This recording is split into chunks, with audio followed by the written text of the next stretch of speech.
Marvel Studios' She-Hulk Attorney at Law has some smashing visual effects, which is why I'm speaking with VFX supervisor Shannon Justison and Dottie Anerson. Hey folks!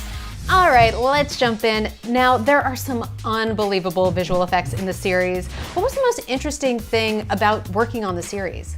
I think the most interesting thing for doing the VFX for a show like this is that we have a CG lead, and that has never been done in a Marvel television show before because it's a little crazy. I mean, it's a huge show.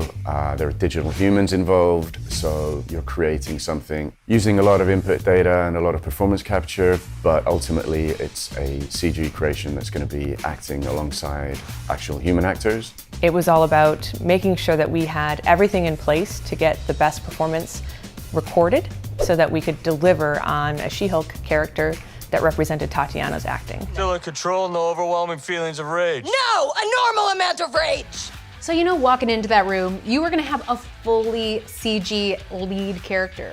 Where do you start? So if you're gonna create a fully digital character like She-Hulk, there's sort of two streams you're pursuing at the same time. The first is Viz Dev, which would be standard for any sort of CG character. We have a visual development department here at Marvel. They look at all the comic books and they look at how our story is telling her story. And then the other side of that is that we look at our casting. The important part of this is that we need to know what Tatiana looks like in order to be able to transform her in and out of She-Hulk.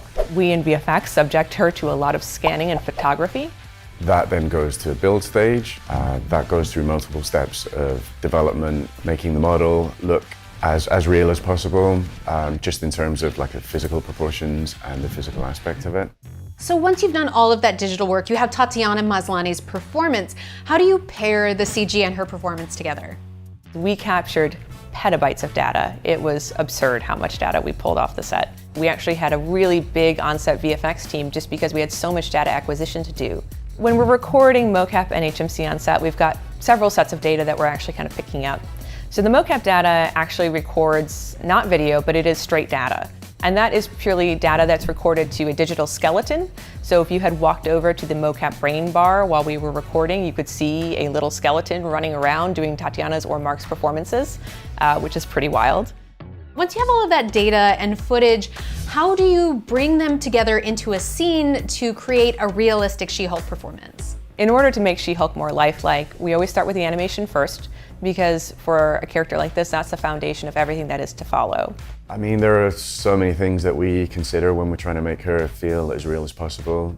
We try to make it as close to what Tatiana did as possible and really see what the essence of each one of those performances is. So starting from the edit, then we can start working from selects. Based on the selects, we would, for instance, we say we have a She-Hulk shot. This is the shot that the editors have chosen.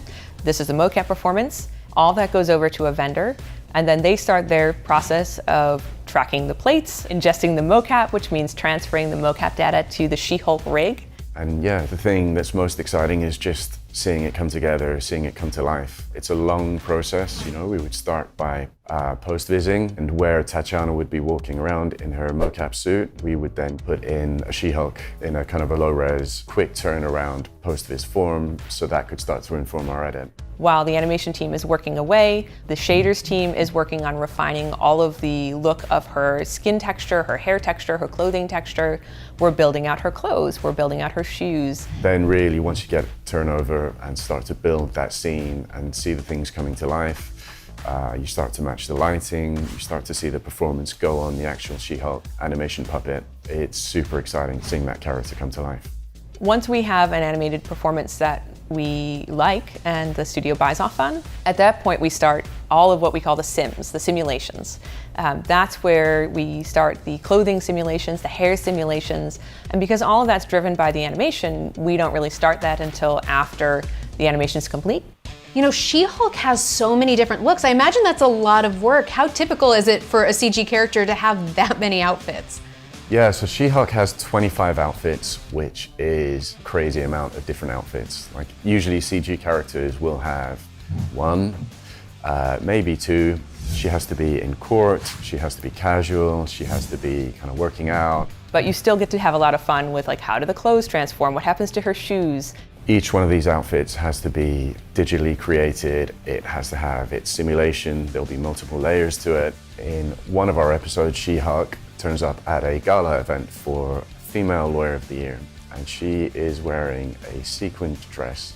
She-Hulk's gala dress, the sequin dress, it's incredibly complicated and terrifying to build in CG.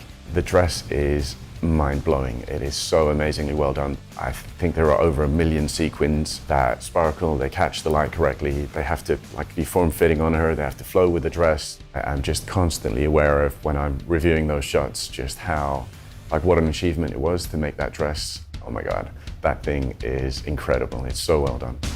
It really is so incredible. And you know, the whole series really is so special. What are you most proud of looking back at this entire series? I'm really excited for people to see this character. I'm excited for my kids, to see her. And yeah, just being involved with kind of bringing to the screen so many shots of a digital human. I am very grateful for the opportunity to be involved with something so big. I really feel like it's been an honor to be part of the She-Hulk team, especially as the VFX team. I love origin stories, and she's such a fun and witty, and she's meta, and she's just such a great character. So to be a part of her origin story is just a privilege. Oh, Shannon and Dottie, it was such a blast getting to talk with you a bit more about She-Hulk and how you bring her to life. Thank you so much. And of course, everyone, make sure you go watch all episodes of Marvel Studios' She-Hulk: Attorney at Law, now streaming only on Disney+.